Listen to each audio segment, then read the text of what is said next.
ناظرین کرام، جہاں تک سرکار کی امام حسین کے ساتھ یہ جو محبت ہے نا، یہ ایک وقت نہیں تھا، ایک بات میں نہیں تھی۔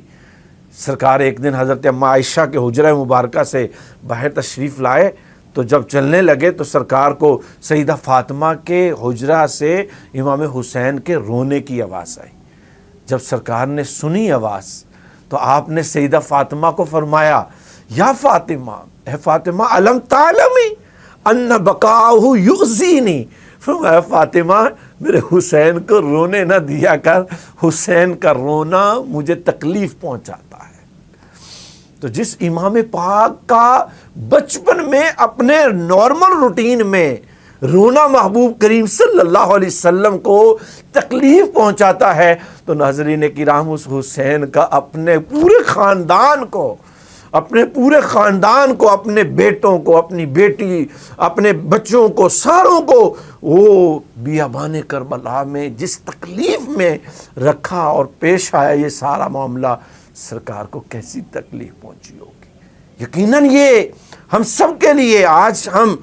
8 محرم الحرام اور اس موقع پر ہم امام حسین رضی اللہ تعالی عنہ کو یاد کر رہے ہیں کہ امام حسین کا نبی سے رشتہ کیسا تھا، اور یہ وہی امام حسین ہیں جب سرکار کے کندھوں پہ آتے ہیں تو حضرت عمر دیکھتے ہیں اور دیکھ کے کہتے ہیں، یا رسول اللہ صلی اللہ علیہ وسلم کیا شان ہے،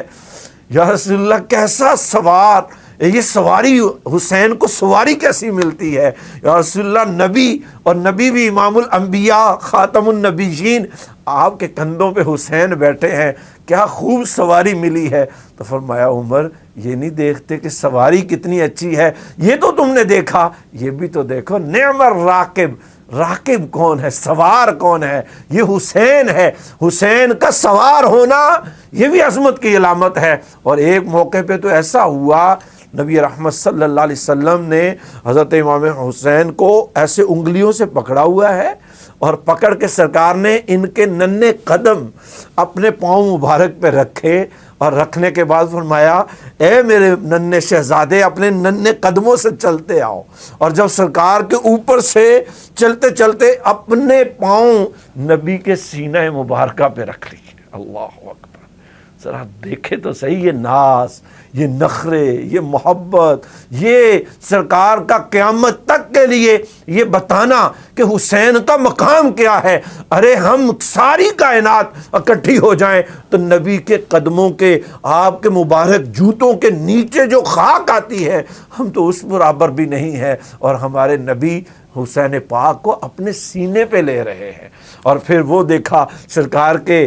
زلفوں میں امام حسین کھیل رہے ہیں، اور یہ ایک موقع نہیں، پھر صرف نبی علیہ الصلوۃ والسلام نہیں، سیدہ فاطمہ کا پیارا حسین ہے، سیدنا امیر المومنین مولا علی مشکل کشا کا شہزادہ ہے، اور پھر صرف یہ نہیں، تمام صحابہ کرام،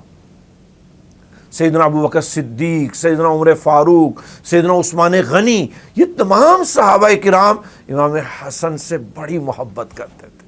یہاں تک کہ امام حسن کو، امام حسین کو اپنے بچوں پر ترجیح دیا کرتے تھے۔ حضرت امیر المومنین عمر فاروق رضی اللہ تعالیٰ عنہ کے زمانے میں حضرت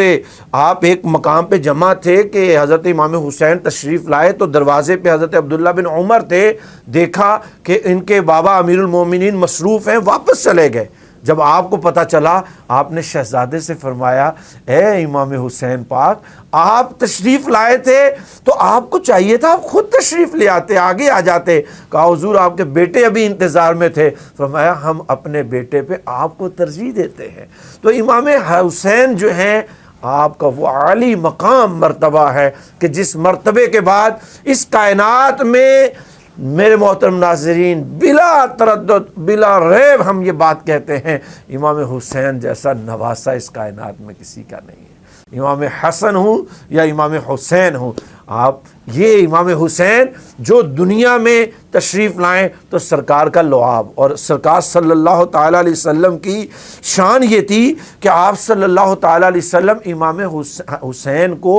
جب کبھی چیزیں کھلاتے نا، آپ کھلاتے تو صرف یہ نہیں ہے کہ آپ پکڑا دیتے کھاتے، کبھی آپ کھجور چبا کے آپ کو دے رہے ہیں اور اپنا لعاب دے رہے ہیں، اور کتنی دفعہ ایسا ہوتا فرمایا سرکار امام حسین کی زبان کو ایسے چوستے جیسے کھجور کو چوسا جاتا ہے، جیسے نارملی ٹافی کو چوسا جاتا ہے۔ اللہ اکبر، سرکار اپنا لعاب امام حسین کے منہ میں دے رہے ہیں اور امام حسین کا لعاب چومتے ہیں، اور کبھی امام حسین کو سرکار سینے سے لگاتے ہیں، اور صرف سینے سے لگانا نہیں، کتنی دفعہ صحابہ کہتے ہیں ہم نے ایسے دیکھا کہ سرکار نے ان کو، امام حسن کو، امام حسین کو سینے سے لگایا ہوا ہے، اور ساتھ امام حسین کو سرکار ایسے خوشبو لیا کرتے۔ اللہ اکبر، بچوں کی خوشبو، کون ہے جو نانا آج اتنا پیار کرتا ہے؟ امام حسین کو جب اتنا کیا نا تو سرکار سے پوچھا کہ یا رسول اللہ اس میں کیا راز ہے؟ کہا یہ میرے حسین جو ہیں ان سے مجھے جنت کی خوشبو آتی ہے۔ اللہ اکبر۔ اور وہ موقع بھی آیا جب میں ایک حدیث پاک پیش کر کے پھر واقعہ کربلا کی طرف ہم چلیں گے۔ حضرت حذیفہ بن یمان یہ سرکار کے ہمراہ صحابی تھے۔ یہ کہتے ہیں میں ایک دن اپنی ماں سے اجازت لے کے تو سرکار کے پاس آیا، یہ دور رہتے تھے، ان کا گھر مسجد نبوی سے دور تھا، تو والدہ سے اجازت لی، دور رہتے تھے تو ماں نے، بچے تھے، اجازت دی، کہا بیٹا اجازت ہے لیکن کیا کرو گے؟ کہا ماں میں آپ کے لیے اور اپنے لیے نبی سے مغفرت کی دعا کرواؤں گا۔ مغرب کے ٹائم آئے، سرکار سے نماز کے پیچھے نماز پڑھی، سرکار نے وعظ فرمایا، لیکن ان کو موقع نہ ملا سرکار سے کچھ کہنے کا۔ اس کے بعد پھر عشاء کی نماز ہوئی، عشاء کی نماز ہو گئی، ان کو موقع نہیں ملا، سرکار نے نماز پڑھائی، اور نماز پڑھا کے سرکار اپنے مصلی سے اٹھے، اور سرکار جب اپنے حجرے کی طرف جانے لگے نا، تھوڑے سے آگے ہوئے تو حضرت حذیفہ کہتے ہیں میں اب دل میں یہ خیال ہے کہ حذیفہ ماں سے اس لیے اجازت ملی تھی کہ اگر تم میرے لیے اور اپنے لیے بخشش کی دعا مانگے گا اور یہ سرکار سے دعا کروا کے آئے گا، اب دعا تو مانگی نہیں، جلدی سے خیال سے یہ تیز قدم جب سرکار کے پیچھے جانے لگے نا تو ناظرین کرام سرکار نے بغیر پیچھے مڑ کے دیکھے کہا ماں من کون ہے، اور پھر ساتھ ہی فرمانے لگے انتا حذیفہ۔